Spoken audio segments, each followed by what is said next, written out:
Hi, folks. I'm Rick Brusuelas, and with Joe Carlton, we host the Thursday Checkdown.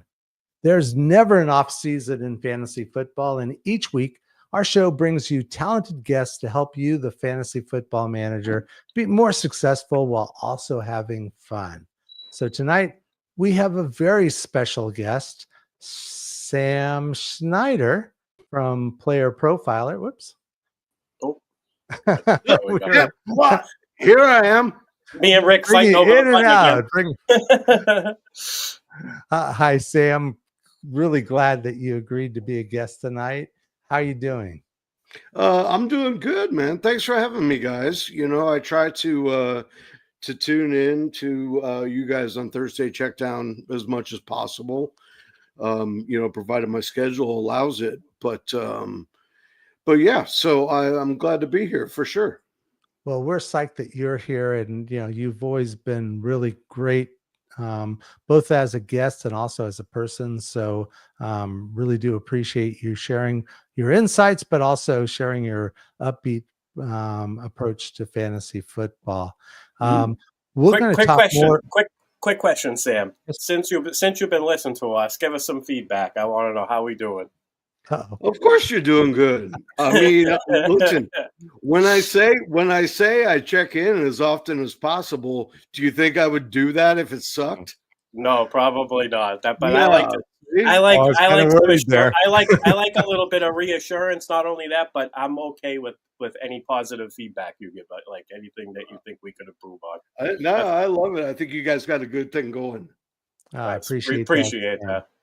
And also, I have to admit, back at when Greg and Tip were doing the show and they were doing the pros and Joes, I think I was the Joe on a show. You were the pro, and you were, great to not only lift the quality of the advice that was given during the show, but you also helped me a lot during the show. So I appreciate that. Why don't we, before we get into some fantasy, I put you in that seat, Rick. Don't you forget it. And $5 is on your way, and I'll make it 10 if you say other good compliments. So we're going to talk more about fantasy football and especially about strategy. But before we do that, I think it's always great to give the people in the audience a chance to learn a little bit more about you, what you're doing, and so why don't we go ahead and have you just give us a little brief review of who you are and what you do and where you're at. Yeah, when I first got into the industry, just as a writer, it was one of those things that I always did well, but I never was interested in. There was nothing that piqued my interest to write about until I kind of went, well, what are two things that I like? Sports. I mean, I got my first gig. I just kind of wrote something. They were like, hey, write this NBA article. And I don't know. At that point, I didn't know dick about NBA. So,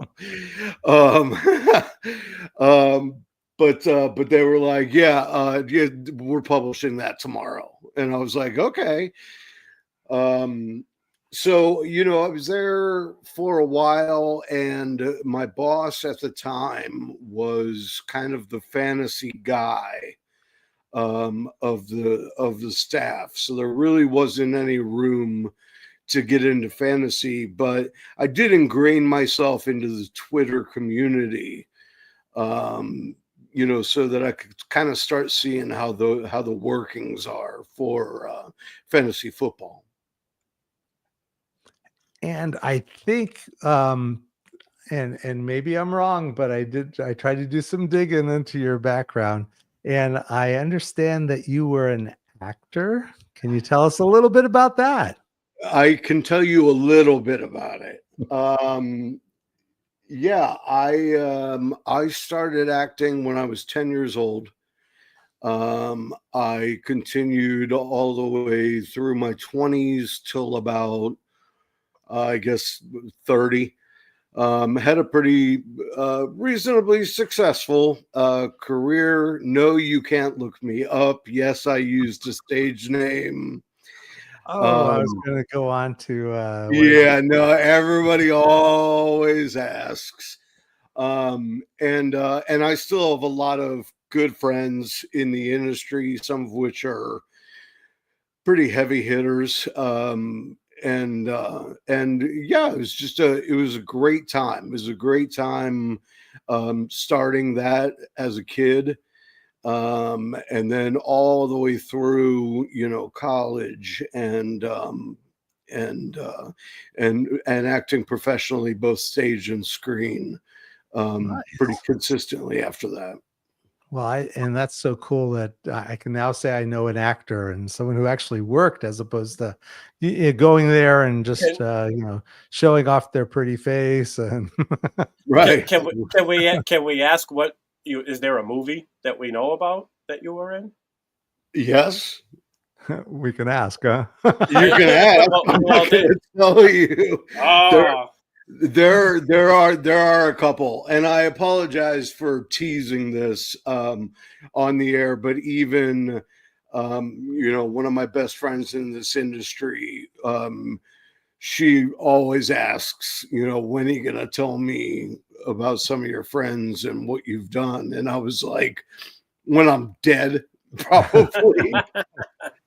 I've still got non-disclosure agreements. Oh, okay. That makes sense. With the agents of some of my friends, which is very surreal, but yeah, it was a great thing. I love acting. I think that's why I'm comfortable being on a camera in this kind of situation. So yeah, it's acting. Acting took me a lot of places.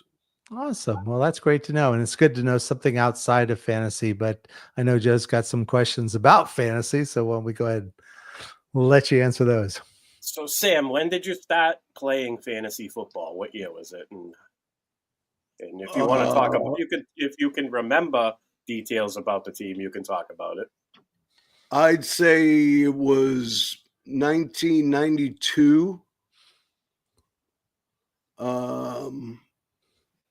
Probably 1992. And I remember I don't remember much about my team, but I do remember that I won the league because I made a trade during the season. I traded Donovan McNabb for Peyton Manning. Whoa. And then I beat him in the finals by a half a point. Nice. Which was crazy. And yeah, McNabb was a great quarterback. There was 92 or maybe. No, I think that sounds more like 98. No, when I started, it was Peyton Manning's rookie year. So, and when was that? 98. Yeah. I'm old, man. I can't remember this stuff. This is well, that's why I asked. Well, we like to know so you've been playing for 25 plus years, so that's it. We got the answer. Yeah.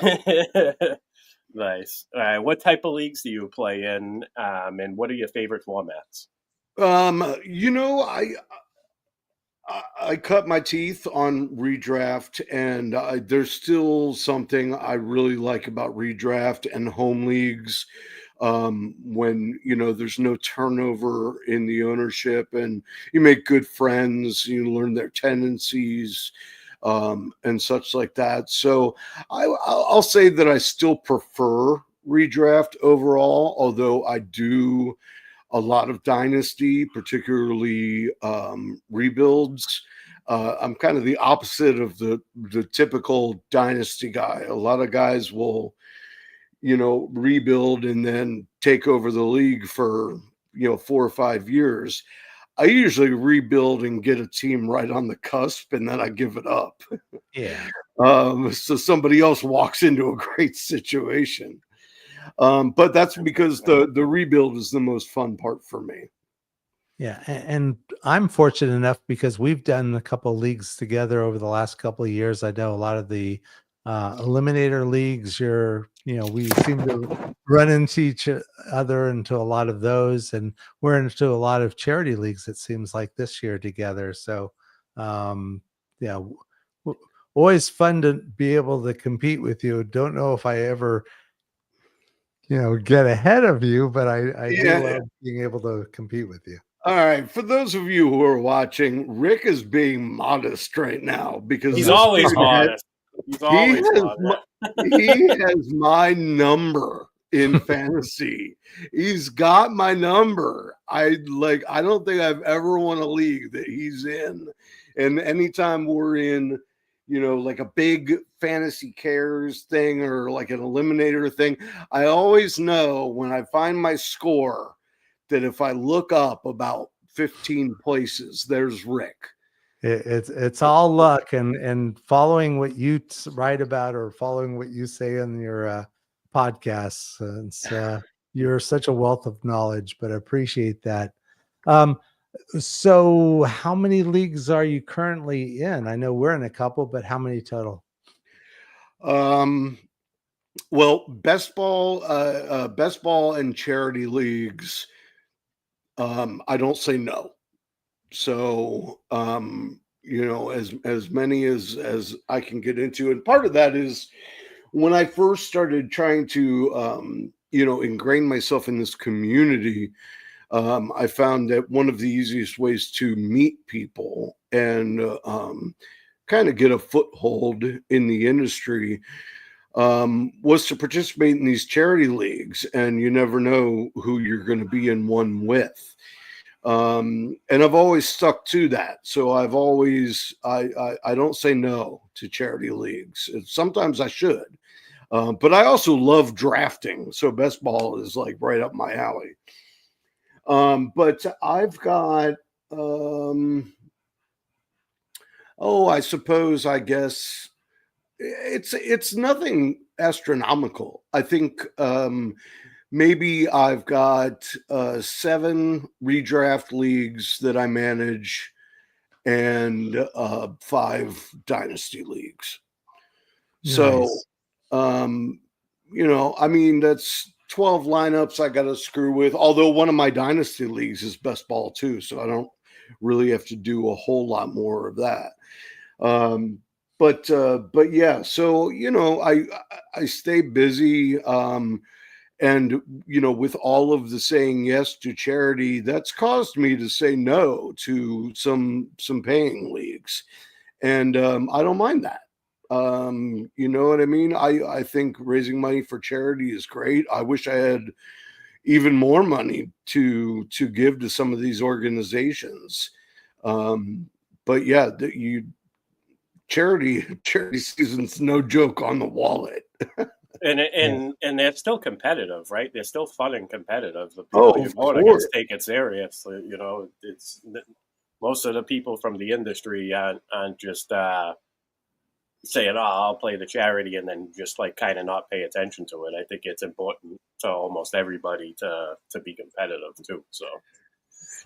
Yeah, I think I think that's true, and there's something fun about there's enough people that do the charity ones from all levels in this industry that there's something really fun about signing up for it and then finding out who's in your league later and being like, it's you. And you're right. It's also just gives you a good feeling when you get a chance to not only play and compete, but also you're doing good for the larger community. And so many now are also coming up like from England and Scotland and Australia that it really is kind of helping, I think, bring us all together more. And so that's a good feeling as well. Yeah, absolutely. Okay, go ahead, Rick. No, you're good. I was just going to ask the next question. Yeah, go for it. Can you tell us what you got going on at Roto Underworld, Pro Player Profiler? Yeah, I do. I originally went there along with Dynasty Degens. who invited me to do the redraft show that they were going to do. They're usually all Dynasty. And they wanted a redraft show, and I said, I've got just the thing, because I was already thinking about that. So it just so happened that Mike had spoken to Matt about being on the second channel at Player Profiler, which is Profiler Now on YouTube. And so, kind of rode the coattails into there. And next thing you know, I heard from the Podfather a couple days later. I guess he got his hands on some things that I had written, and he offered me to come on board with Player Profiler to write articles. And I also do quite a bit of editing. Right now, we've got our this year's draft guide is just about to come out, and I have been just editing nonstop with that, which is why I haven't put out any material as far as new articles go lately. But I'm really, really happy to be there, and I'll be helping them represent a fast draft at the EXPO this year. Excellent. So I want to ask you one question about your schedule winners. Uh-huh. So Josh Allen, and now everybody who listens to this knows I've been that kind of down on Josh Allen this year. So he's got I will agree, he's got a great opening schedule. So I want you to convince me that going to Cleveland and going to New England late in the year when the weather sucks and the crowds can be hostile, how that's not, I think that that ain't going to be a picnic, kind of like how you wrote about it. You think that they're going to smash that game, or? I mean, I'm concerned about it. It's kind of made me soft fade Josh Allen because of his 4th round ADP, Well, I'll say this. Buffalo's schedule is not super easy. And that was kind of why I pegged him as a winner, because I don't think James Cook and Ray Davis are going to have nearly the success that Cook had last year, which means Allen is going to be forced to throw a lot more often. When you're right. When the weather stinks late in the season and maybe he's not going to have to, he's going to run. You know what I mean? You always have that sort of that extra gear. Like, that if Josh Allen only throws for 150 yards and a touchdown, it's probably because he ran for 60 and 2 more. Right. So, I just see a lot of teams on their schedule that will concentrate on bottling up the run game, which means Allen's going to throw the ball even more than he did last year. And since we're in the Josh Allen and the Buffalo discussion, thoughts on Elijah Moore? Is he a sneaky receiver target? That's a good question. I liked Elijah Moore in Cleveland, and went out and was, pretty aggressive in trying to acquire him in Dynasty. At this point, I think all bets are off in Buffalo as far as wide receivers go. Just when you think exactly what the pecking order is going to be, they just throw a complete wrench in the plans. You know what I mean? Kincaid has yet to be what we all thought he was going to be. Amari Cooper went there and did nothing. So I was going to say the only one I'm interested in is Shakir, and I know what you're saying. They mix it, they spread it around a lot, and they never really had like that alpha. But what does it for me is he was number 2 in yards after the catch last year, behind Jamar Chase and ahead of DJ Moore. So that kind of made me raise my eyebrow and say maybe Shakir's the guy to target. He's going in the mid rounds. So that's kind of where I'm at with that. I agree with that, and I love Shakir. I always have, and I put a target on him last year. After Diggs was gone, and they drafted Keon Coleman, but he's a rookie, and I was like, well, the only person that's played a full season with Josh Allen is Khalil Shakir. So, I mean, it stands to reason they've got some level of trust there that still needs to be built up with the other receivers. I don't know what Shakir's ADP is off the top of my head, but I can tell you it's too low. It is too low. That's what I mean. That's why I'm in on him. I'm taking a look right now to see where he's going. But that's an interesting question. I think Joe's point is also that they have a tough schedule. They're playing in the cold. Of course, Buffalo is cold. Any team that has to hire people from all over the country to come and shovel the stadium seats. Shovel the stadium. So he's going at the 6-7 turn, around 6-7. So I kind of like him there as a flex. If he's my flex, I do too. If he has the kind of year that we think he can have, he could be a reliable wide receiver too for you. Nice. Okay, so you have how you tend to draft. You have a podcast. I believe it's with Queen Roxanne, right? Yeah. I'm with Roxanne. Tell us about that. Yeah, we just started. We've actually only done one show. The idea is because it's a redraft show, we've got everything all laid out as to how we will handle things in the season. It should be a fun show.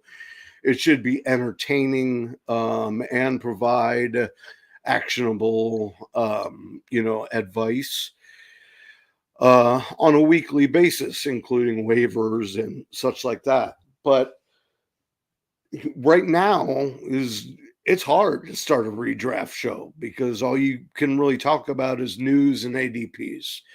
And not that there's anything wrong with that, but after you talk it to death for a while and then the ADPs all change in a month, it kind of feels like, well, what did we do all that for? But yeah, she and I have a good rapport. We plan on being a go-to for people during the season every Tuesday night before waivers. And rather than, try to make it Sports Center, we're letting our personalities shine through. Love that. Absolutely love that. Yeah. Yeah. So if we got jokes, you're going to hear jokes. You know what I mean? And it's all, this is all born of my Fantasy Whiplash series that I ran every week last year. It was a long ride up, but fairly entertaining. And the next step was to grow that brand and to turn it into a show of some sort. So still a learning curve. And I'm still going to publish the written articles this year on Player Profiler.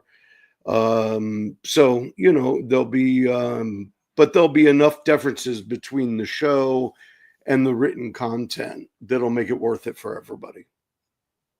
Nice. I want to shout out the chat. Everybody in the chat, appreciate you joining us live and chiming in comments. There's a couple of funny ones in there. Jamie, I know Jamie's all over the place. He's in the live chat everywhere. Great guy. So just want to point that out. Appreciate everybody in there. Yeah, and Vince is warming up his comedy act too. So we'll go ahead and share that one. That's what did one snowman say to the other snowman? Do you smell you smell carrots? carrots? Okay, pa-dum-pum. And don't forget to tip your waitress. Oh, we got to put some. We got to get some sound effects, Rick. Yeah, I need Nice. So, and you're wearing the cap, so this is a great lead into Scott Fishbowl. I mean, I'm a walking advertisement. You're a billboard today. I got one on today too. I got the Patriots one on. I've got last year's draft day shirt. So, hey, so why don't you tell us where you're going to be drafting, and what your experience in doing the Scott Fishbowl has been. Yeah, the first year I believe of live drafts was SFB 13, and I was all set to draft in Cincinnati. Unfortunately, my body had some other things to say about that, and I wound up in the hospital for an extended period. So I missed that opportunity. So last year, I was like, I'm not missing this opportunity again. So last year, I drafted in Cleveland. I went to the draft in Cincinnati, and I went to the draft in Los Angeles. Oh, nice. Awesome. Just to kind of spread around and see all the people that I wanted to see. But I've been in the Scott Fishbowl since SFB 11. SFB 10 was happening right when I first kind of got onto Twitter, and so it was too little too late to apply or anything like that. So I was that guy that was there like, what's the Scott Fishbowl? You know what I mean? So this year, I am in every summer. I come back to LA. I've lived here for 16 years, and I recently moved back to Cincinnati. But this is still my love, and I come out here for 6 to 8 weeks every year, and I'm here now. And I'll be drafting at the LA draft this year. Awesome. Will you be attending the expo in Canton? Wouldn't miss it. Nice. Wouldn't miss Obviously, it. get the shirt on. Yeah. I'd assume you're going. Last year was my first expo experience. I got talked into it at that LA live draft. I had Laquan Jones and Nick from the Undroppables, aka Chalk. And a couple other people were like, you just have to do it. It's this times 100. And so I put together the trip last year, like a week before the expo, and lucked out on a place to stay, and lucked out on a ride up to Cleveland. It was great, and I said I would never miss it ever again. So I will definitely be there. Like I said earlier, I will be representing Player Profiler, and we'll be promoting Fast Draft. If anybody that doesn't know what Fast Draft is, just look it up on Twitter at Fast Draft. You can do 20 best ball teams in 30 seconds. And it's like $5. So we'll be representing Fast Draft at the booths, and I love the expo. It's just a wonderful time. Awesome. Me and Rick will be there the first time this year. We'll also going to be representing the Sports Affiliation at the expo. Can't wait for that. In a booth. Make sure to mention the booth. That's what I was talking about. The booth. There you go. Booth number 32. Right awesome. after you. Oh, I don't even know what number booth we have. I guess I should find that out, shouldn't I? Right, you might right when you walk in past all the big company names that they get all the front row booths. After you turn the corner, me and Rick will be right there smiling. So or maybe come throwing see us, tchotchkes. come see us and say hello. It's gonna be a great time. And we kind of touched on it a little bit, but Cincinnati Bengals, your favorite team, correct? It's absolutely correct. I've been a fan ever since they lost the Super Bowl on my birthday in 1989. Nice. Oh, I've been a fan ever since they've had Joe Burrow, because I think he's the best quarterback in the NFL. People will tell me I can't say that until Patrick Mahomes gets knocked off. But I use my eyes. I see with my eyes, and that's what my eyes tell me. Yeah. So, Well, I mean, I'm not going to, as a Bengals fan, I'm not going to disagree with you. I think they're my pick. I think they have a pretty good shot at winning the Super Bowl this year. Everybody. And Jamie, is that a high bar saying that they're the best team in Ohio? That's not exactly a high bar. Hey, Cleveland will come back. We know that. So, we have any Bengals questions for him, Rick? Actually, and one of the things that we were going to talk about was, we know the offense is awesome. I mean, with Burrow and Chase and Higgins and Chase Brown, they've got a great offense. But the defensive side, and what's going on with the defense, from a fantasy point, a bad defense, along with that offense is great for, fantasy teams. But what are your thoughts on the defense this year? Yeah, I think going to what you just said, I think a lot of people that were in contention for titles in their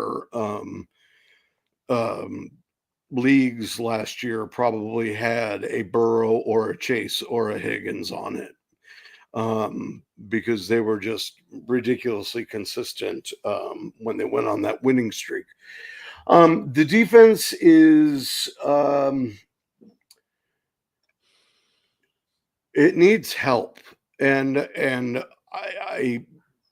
it almost seems like right now they're like, well, our offense is so good that, and the defense can't be any worse than last year. So if they're just like one itty bitty step up, maybe we'll be okay. I don't think the Hendrickson will be playing. He will be playing in a Bengals uniform this year.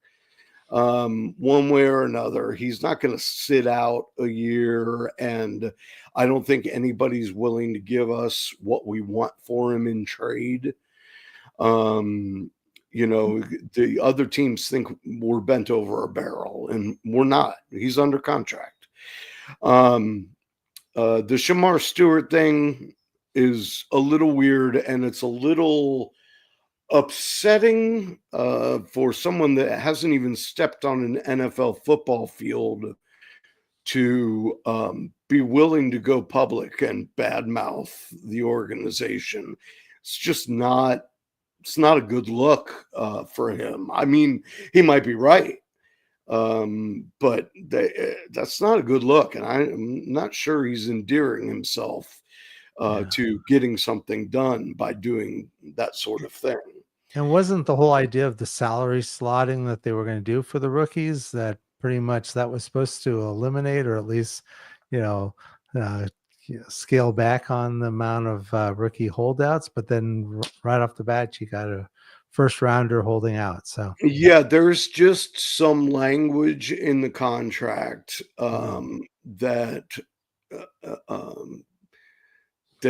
I think a lot of our first round draft picks don't like, because this has happened before, going all the way back to like Andre Smith, where and I don't know all the ins and outs. I mean, I have a source in the Bengals organization, but he still doesn't know either. yeah. So, and obviously Shamar's not gonna practice right now until he's got a contract. because, lo and behold, you blow out your knee or something, and it was all for naught. But I will say this. Our new defensive coordinator is Al Golden. He came up from Notre Dame. He preaches turnovers, and he preaches ball hawking and stripping the ball and stuff like that. And a lot of times that can make up for, an absence of consistency in stops. I like that take. I was just going to say that sounds like the perfect hire for them because, if you're not going to, like you just said, if you're not going to be consistent, then getting a couple of turnovers, especially when you got an offense that can make those turnovers turn into points, it's Right. definitely a good thing. And not for nothing, but the last time we played against the NFC North in season, we led the league in turnovers. So I'm just throwing it out there. Yeah, and they've got defensive players who are turnover. I mean, kind of, the impactful players like Geno Stone. They've got, I think Oren Burks is a pretty good linebacker, but they've got Demetrius Knight. He's, kind of the Ivan Pace type, linebacker that's going to create some havoc. So they've got some players in place, but they just need to kind of get more, especially depth. Yeah, and they were decidedly young, and they've got some work to do in the linebacking core. But the Bengals almost always wait till people start making cuts in training camp, and that's when they go out and get some reliable veterans, if not very, very, very good. Reliable veterans that you know what to expect, and we get them on the cheap, which you got to do when you just gave your two receivers yeah, so much money for their $350 million. But yeah, so I'm real happy about having Al Golden as the defensive coordinator. It couldn't have come a moment too soon. Anarumo had really worn out his welcome. He ran a prevent defense all the time. It was bend but don't break, but it always broke. So it was time for him to go. God bless you, Indianapolis. Good luck with that. Well, we were going to talk some news, and Joe, you want to bring up at least a division mate of the Bengals, and I guess the biggest news. Pittsburgh went out and they got Aaron Rodgers, much to no surprise. So he is obviously projected to be the starter. I don't think he would have signed the paper unless they, told him he was going to start. So how do you feel about Aaron Rodgers in Pittsburgh? I mean, in my opinion, I'm just going to throw this out there. I think him, Arthur Smith, the way he plays calls, and the way their offense is designed, where they have two very capable running backs, and I feel like Aaron Rodgers doesn't like to use the running backs. So I'm seeing chaos here, but how do you see it? I agree with that last part, especially because, even though Breece Hall had like 90 targets last year in for the Jets, Aaron Rodgers, if you watch the tape, he audibles out of run plays. Right. Constantly. Because he wants it to be about him and he wants to throw the ball. And I don't think anybody's going to convince him otherwise that he can't do that. Because he's just been told yes his whole career. We're so happy to have you. You just do whatever you got to do. But Rodgers he didn't have a horrible season last year. It was almost 4,000 yards, 28 touchdowns, 11 picks. For all the grief that we give the Jets for last season, Rodgers actually had a decent year, but I don't think he and Tomlin are going to get along. Yeah, And and Joe brought up Arthur Smith, and that's going to be a challenge. And then well, he's stubborn about his play calling too. So it's like, are they gonna be able to find a median or like a chemistry that where they can be functional? Is my concern. well, I'll tell you what the dead giveaway is going to be. If Pittsburgh goes out and signs Keenan Allen, that means they're going all in on the passing. They're going all in on Rodgers. And it's going to be exactly like you said. They're going to forget about the run game. Everybody that's counting on Caleb Johnson to just come light up the place from day one is not going to get that. And I mean, this is hard for me because I'm a Bengals fan. So I love seeing the Steelers fail. And it's been a long time since they did. So, I think it was Chuck Bass, my buddy the other day said, Love Chuck. yeah, he's one of my best friends on the circuit. Chuck said, don't start rooting for us, or if you didn't like us when we were 9-8, don't start rooting for us when we're 7-10, because they just keep hovering around that Mendoza line there. So great stuff. Hey, and we are one of the smartest guys in fantasy, and we'd like to be able to dive into some strategy stuff. But a lot of people, and I'm hoping we're attracting like newer players who are just trying to get their feel. And so what would be the first thing you would suggest to a new player from the point of what sort of the problems they're going to face and how to overcome those? I think if you're brand new, the important thing is to find a source that you trust, in terms of developing a draft list. If you're not ready to create your own, then you need to find a source that'll provide it, and preferably one that's been recommended by numerous people. Don't call your Uncle Larry, who's been in the same home league for 50 years, because Uncle Larry only knows that home league. And no offense to people named Larry, but They're the worst at fantasy anyway.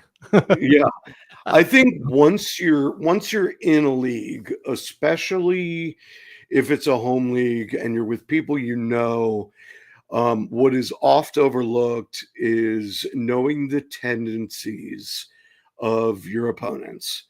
You've got to know what they like to draft, who they like to pick up, what kind of builds they prefer. You need to always be paying attention to everybody else's team, not just yours.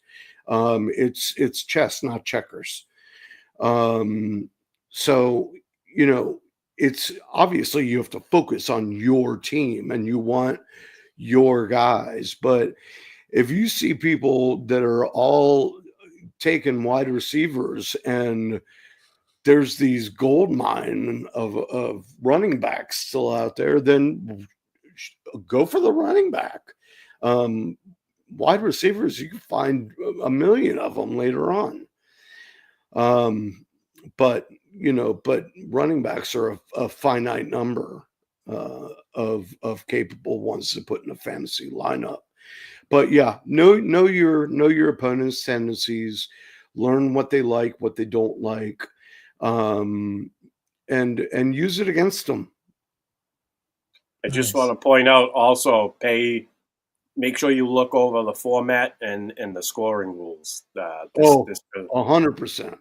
This could help you determine exactly which players you might value, or which positions even you might value more than others. Yeah, especially someone that's never played at all before. They don't even know what PPR is. You know what I mean? They'll be like, let me get this straight. So he gets a point just for catching the ball? Yes, Yeah. that's correct. And that changes your entire draft list. Yeah. I love the people that are against PPR. I always tell them, you go over the middle, catch a ball, and get your head taken off, and tell me it ain't worth a point. Right. Like, like seriously. Yeah, I agree with that. And I was able to talk my home league into a half point PPR. Finally. So I used to be part of a home league, and that's what we started with. And people were like, "Why don't you just do a full point?" So after a couple of years, we went to the full point. But yeah, there's both. And we were standard across the board, and just 2 years ago, I convinced them to go a half point PPR. Now, I've been trying to talk him into tight end premium, and you should hear how those conversations go. So how do you approach the draft, and what advice would you give a new player? Do you have a preference in build, or do you kind of just wait to see what falls to you, and you just take what the draft gives you? I think it's good to go in with a plan, but you can't be married to it. You have to be willing to change on the fly, or switch horses in midstream if necessary. I draft, I think, the way a lot of people typically draft, and that's they go heavy on wide receiver early, and they can fill in. They don't go zero running back, but as long as they get one strong one, then they can have a rotational RB2. You know what I mean? That you've got 2 or 3 guys that you can play for matchups. Once again, this goes back to knowing your competition, and that inferring, some telling you how you should build. If everybody goes wide receiver, be like, dude, I'm going to buck the trend and go heavy on running backs. At the very least, you trade them later. So you can always have that in the back of your mind as well. But yeah, so I don't have a preferred build in that home league I'm talking about. Running backs are taken like they're going out of style in the first 2 rounds. And if you don't have one, you got no shot to win the league.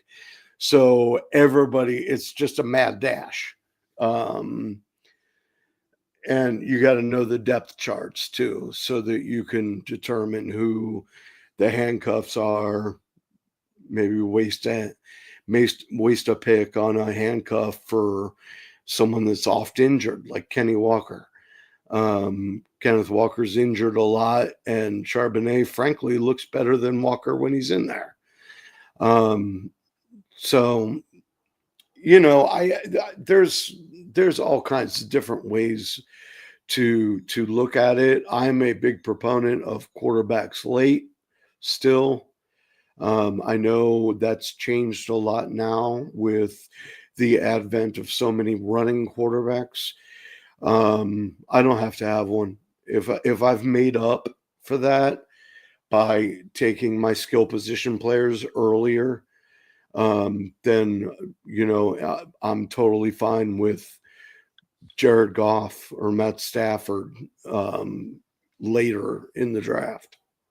I like that. I've generally been that way as well.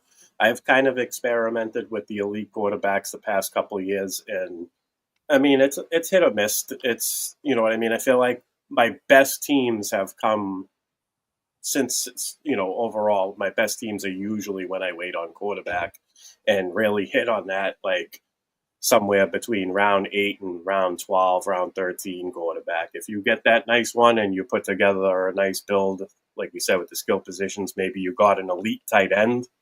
So that helps you as well with the positional advantage. If you don't have an elite quarterback, but still capable, the points still add up just as well.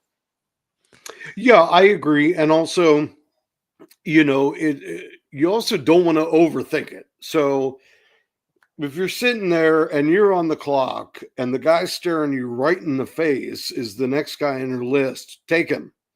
You know what I mean? If it is a quarterback, fine, take him. I'm not going to skip over it because I'm like, oh, too early for me. Yeah.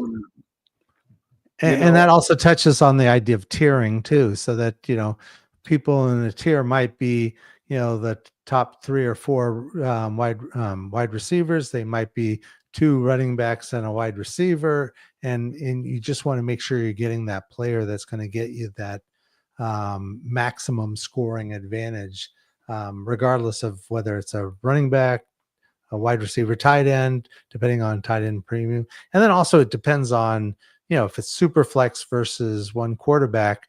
Obviously you're going to draft quarterbacks much lower in the draft if it's a one quarterback league. I tend to like to at least get one of the top, and I hate to use the Kamani code, but those quarterbacks that have a little bit of running capability gives you a little bit of advantage on that, yards and touchdown point of view, even as a running. So, I like the first 3 of Lamar, Josh, and Daniels. And then after that, I might wait. If I'm not in the top, couple of draft spots, I'll wait for that quarterback then. Yeah, it's it even in when I'm drafting in Dynasty and I'm drafting a super flex league, I'll almost always wait to take my 2 quarterbacks, usually back to back in like rounds 5 and 6. And I'm taking who's left at that point. Mm-hmm. But the difference once you get past that top tier of running quarterbacks, the actual point per game difference between, and I hate referring to points per game because I think it's a useless stat. The difference between the quarterback 5 and quarterback 15 is minuscule on a weekly basis. So if you're locked out of that top tier, then you can wait as long as you want. So even when I'm drafting Superflex, I'm doing a mock right now for DLF, and almost everybody went, except for one guy took Chase. Everybody else went quarterback. And then at 9th, I took CD Lamb and then turned around and got Puka Nacua on the turn. I mean, am I upset that I didn't? You're designing your team around wide receivers. Yeah, but you're designing your team around wide receivers, and you're going to win out in a position that's not injured or doesn't tend to get. Although last year wide receivers did get hurt a little bit more than normal, but it's all. And in fact, that leads to the next, kind of ideas is roster construction or roster management. Do you, once you come out of the draft, because no one wins in the draft, you want to come out good, but you also have opportunities to pick up players via waivers. You have opportunities to pick up players via trades if your league allows trading. And so, you don't come out of the draft thinking, oh, I've got it made, or, oh no, my team sucks. It's, you now can start your work, and that's through building a good roster. Any idea or any thoughts to, at least the approach you take with roster management? First of all, I don't crash the waivers in probably the first 3 weeks of the season, at least. Because I drafted that guy for a reason. just because he's only had 2 catches in 3 games, it does not make me toast. You know what I mean? I'm not going to do a knee-jerk reaction, drop guys that I drafted them. You know what I mean? It was a guy that I said, I want this guy. So you've got to, and all kinds of weird things happen at the beginning of the season. So you have to have some patience. But you also need to constantly be looking at the news and just find out, like, if running backs or wide receivers are banged up, and I like to have at least one rotational spot on my roster that I can fill with a backup wide receiver or a backup running back at all times. And I might change that guy every week. If they say Kenneth Walker's feeling a little banged up, but he should be fine, I'm like, well, Charbonnet's on the waiver wire. I'm going to pick him up and put him in that little spot just in case. For me, a couple years ago, it was Devin Singletary. I snatched him up. I snatched Chuba Hubbard up, or Chuba Hubbard, excuse me. You know, and just kind of stashed him, and look what happened. I mean, both of them, you know, turned around and had a great finish to the season. So, you know, you can't afford to rest on your laurels. I mean, it's a fun game, and that's what it is. It's a game. You're supposed to have fun. If you are not having fun, you're doing something wrong. So, you know, but if you want to be good at it, you have to keep your ear to the ground. I like that. So what would you tell a new player who, you know, played for say 1 or 2 seasons and they missed the playoffs both times, or like their teams got injured, they had a rough go of it, and they're thinking about not playing that 3rd year? What would you tell them to keep them going? Well, I think it's important to recognize your mistakes. Excuse me, I'm sorry. You know, there's 2 different kinds of people. There are the people that see what went wrong and how it went wrong and how they contributed to that. And then there's other people that will say, you know, this guy got hurt and that guy got hurt. I was really screwed and I can't keep up with the injuries. Well, we all have to keep up with the injuries. You know what I mean? So take what at this point, you've invested 2 years. You know what I mean? You've had team for 2 years. You missed the playoffs both years. What did you learn? And how can you apply it to the next draft? Instead of quitting, I mean, it's not an impossible game. You know what I mean? As long as you're paying attention to the mistakes you make and capitalize on turning those around, then there's always room at the table. That's awesome. And how would you, in fact, even encourage the new player who hasn't even played yet? Is there anything you can do to help encourage those players to play, as we grow out, the number of fantasy football players?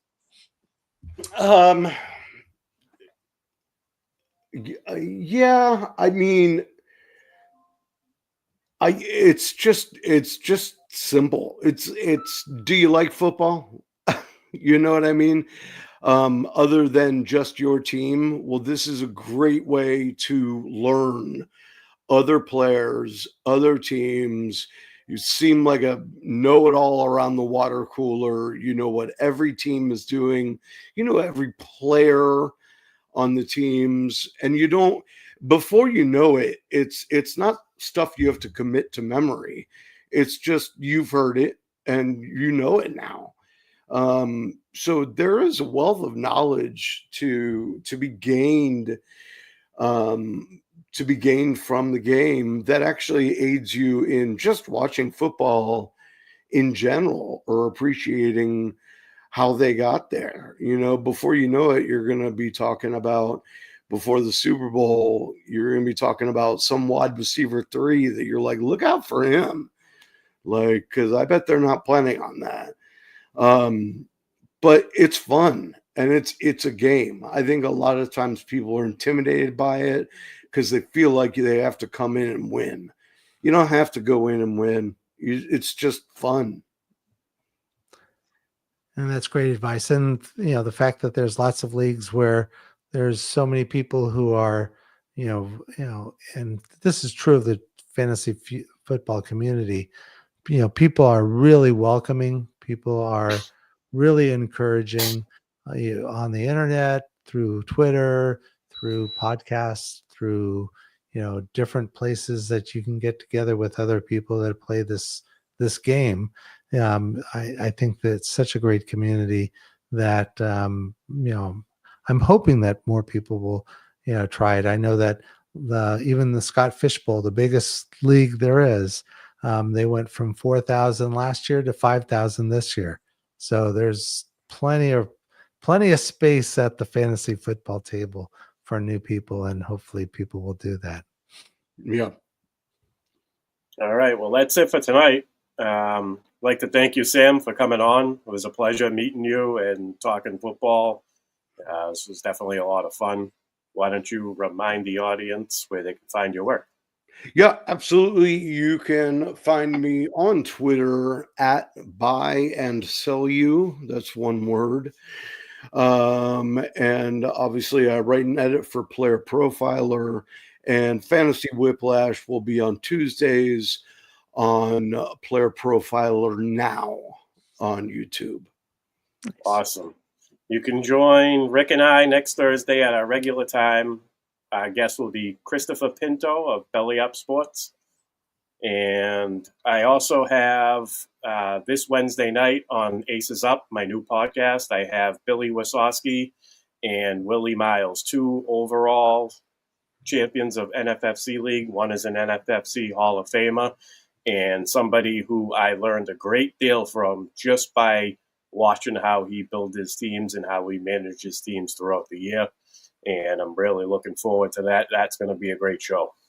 So definitely tune into that. Rick, you have anything else you want to add?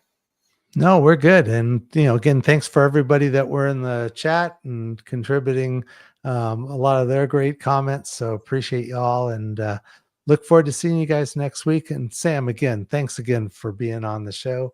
It was great to not only have you share some of your content, but also finding out about your acting career. So I'm going to go and what is it? That IMDb and search as best I can. So forget that. You're gonna have to figure out my stage name first, and you're not gonna. From now on, I'm just going to watch any movie I watch. I'm going to be looking for guys that look like you, or kids that may have looked, that have your face. And I'm just going to say, that's Sam. No. Thanks again. Nice. And great getting a chance to talk with you again. So why don't we go ahead and take it out of here, and good night, everyone. And thanks again. Cheers. Thank you. Thanks for having me, guys.